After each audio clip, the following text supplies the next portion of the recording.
Welcome to the news on Enyimba TV. We are reaching you from the commercial city of Aba. First, the headlines. ABE NLC members on standby for immediate strike. NNPCL debunks Atiku's claim that it has been hijacked by corporate cabals. 10 years of blackout, Afikpo in Ebonyi State turns into ghost town. Thanks for joining us on the news at this time. I am Mary Ihejirika. Now the news in detail. Nigeria Labour Congress NLC AB State chapter has put its members on standby for immediate, unannounced and indefinite industrial action should the police arrest NLC National President Comrade Joe Ajero. NLC, which is issued the threat in a circular jointly signed by the state NLC chairman Comrade Okoro Obonnaya and Secretary Ima Alose, expressed fury over the invitation by the Nigeria police to Ajero over alleged sponsorship of terrorism. The threat is coming on the heels of the recent invitation to Ajero and the alleged financing of terrorism and treason.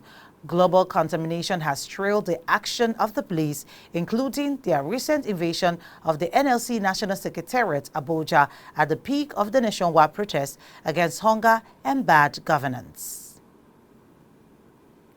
President Bola Tinubu has urged the Nigeria judiciary to live up to its expectation and shun those who only criticize the judiciary when the pendulum of justice does not swing towards their direction.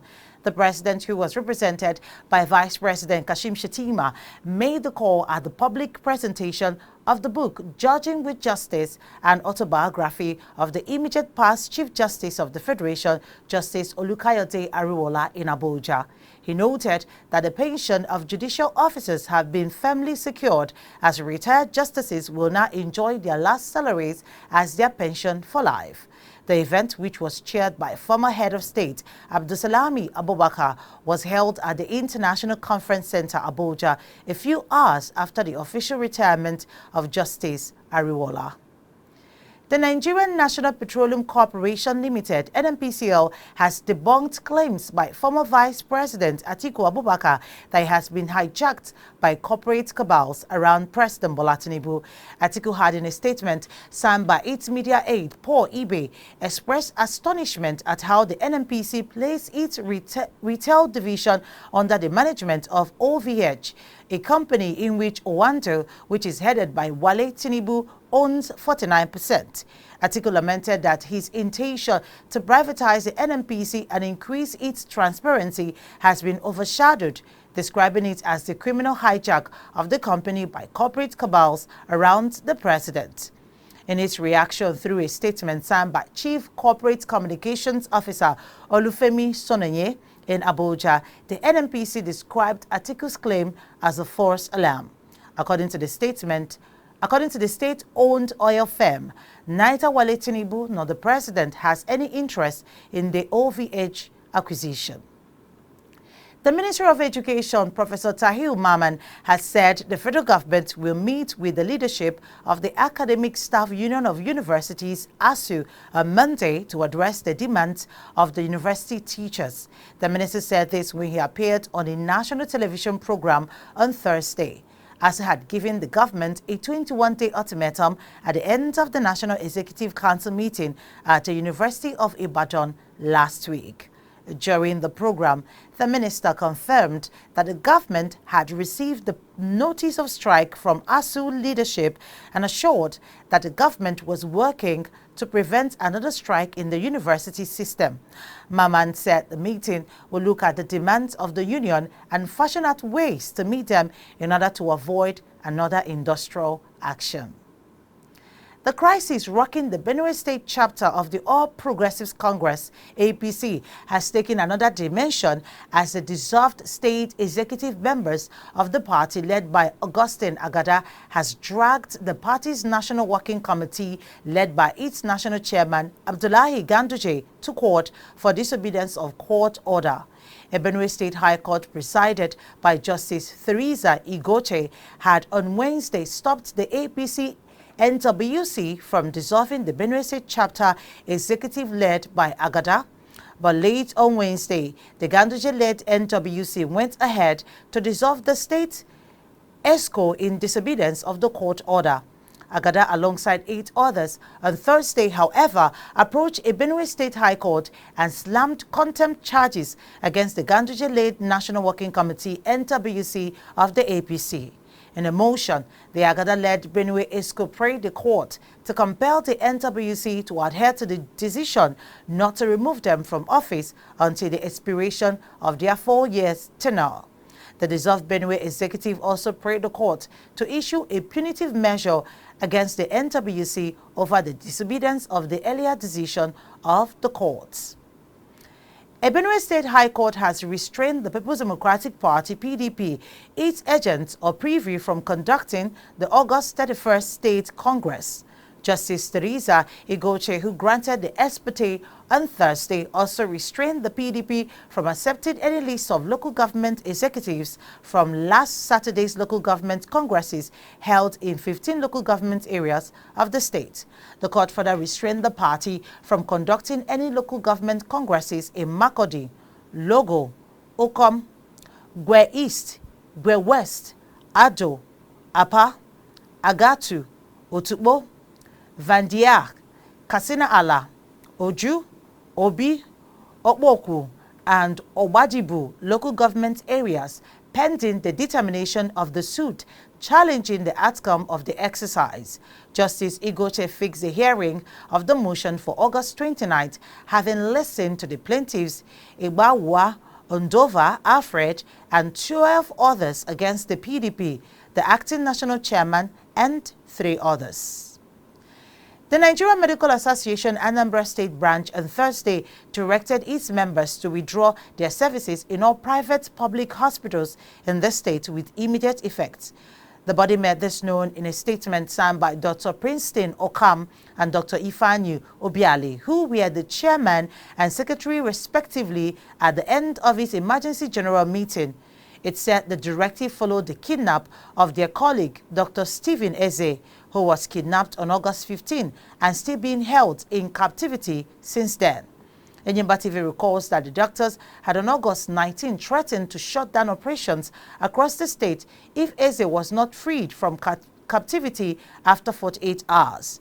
The association expressed dismay that 48 hours after the ultimatum and the appeal to the state government had elapsed, Eze was still languishing in the hands of his abductors in spite of his health challenges. You're watching Enyimba TV News. After this short break, the news continues with the lead story for the day in addition to business and sports update. Please stay tuned. We'll be right back.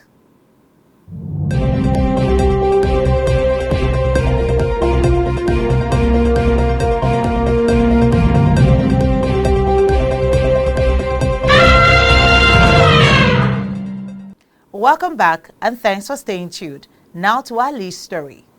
The people of Afikpo North Local Government of Ebonyi State have continued to lament untold hardship and destruction of their economy caused by the non-availability of electricity to the area for more than 10 years. While the people are suffering, the Commissioner for Power, Peter Ogali, and the lawmaker representing Afikpo East State constituency, Wike Ezali, during the week engaged in war of words over the 208 million naira emergency funds approved by the state government for the rehabilitation of the power infrastructure in the area. While Wike Ezali accused the commissioner and the ministry of doing shoddy and substandard jobs in a bid to pay for part of the contract money, Mr. Ogali alleged that the lawmaker is simply on a vendetta because of his refusal to award the contract to him. Afikpo was first energized in 1976, and a small population at that time reportedly had stable electricity. However, as the population grew, the power infrastructure became overburdened and started failing. In a bid to find a lasting solution to the power problem in Afikpo and Ebonyi South Senatorial Zone, where most communities have similar epileptic power supply, the then senator representing the area, Anyim Ude, attracted the 133 kVA substation in Amasiri, a suburb of Afikpo town, in 2011. While work on the substation progressed at a snail's speed, the already existing power infrastructure in the area collapsed about 10 years ago throwing the entire local government and neighboring Edda local government into perpetual darkness. Criminals also capitalized on the situation to vandalize and cut away some high-tension cables and other electrical parts, making it even more difficult to restore power. Afikpo town, from which the local government draws its name, is the second largest urban center in the state after Abakaliki, the state capital. However, it has suffered gross decline and economic downturn due to the lack of public power supply in the area in over a decade. On business, Nigeria's Dangote mega refinery is taking more of the country's own oil for processing, while inflows from the U.S. appear to be waning. Reports say the plant is set to import just over 4/5 of its feedstock from domestic sources in the third quarter. That compares with less than 3/4 in the prior quarter, according to tanker tracking data and information from traders. Oil prices were pressured last month on reports that the plant planned on reselling some of the U.S. barrels it previously purchased, underscoring the pivotal role Dangote already plays within Atlantic Basin petroleum markets. The refinery's efforts to dial back overseas crude purchases potentially leave more U.S. export barrels competing for buyers elsewhere. The pivot could even gather pace in the coming months. From October, the Nigerian government is starting a new system in which Dangote will be able to purchase crude in the local currency. The plan could involve as much 445,000 barrels a day of the nation's crude. And finally, from sports, Enugu Rangers captain Ugwueze Chinemerem has expressed confidence that his team will advance to the CAF Champions League second preliminary round. The Flying Antelopes are set to face US de Zilimanjo from the Comoros Island in the return leg of their preliminary round fixture in Uyo today. Rangers hold a slim advantage going into the match, having secured a 1-0 victory in the first leg last Sunday. Speaking ahead of the encounter, Ugwueze emphasized the team's focus and preparation and promised a bigger victory. Rangers will be looking to build on their first leg advantage as they aim to progress in the prestigious continental competition.